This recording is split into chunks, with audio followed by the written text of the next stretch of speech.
আমার বুকে কুড়েল দে কোপ দিস, মাইনে নিমু, কিন্তু আমার বাপ মার দিকে আঙ্গুল তুলবি, জিন্দা দাফন দিয়া দিমু।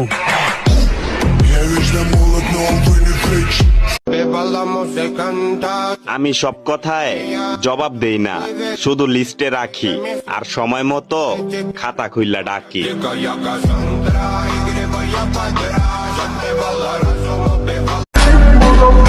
যেই মেয়ে এটা নিয়ে অহংকার করে যে আমাকে চাওয়ার লোকের অভাব নাই, শোনো বোন তোমাকেই বলছি, ফুটপাতে দোকান খুইলা বসছো, কাস্টমার তো একটু বেশি ভিড় করবে তাই না?